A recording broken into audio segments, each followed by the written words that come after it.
Hello and welcome to this brand new video. Today I want to show you the before and after section of a really talented retoucher. The retoucher I'm talking about is Stephanie Winger, also known as Stephanie Pure Touch.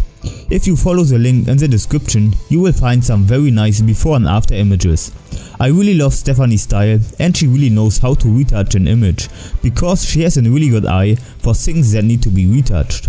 I think you can learn a lot from before and after images, because you can see what the retoucher has done and what needs to be fixed. So don't waste your time and check out her lovely work.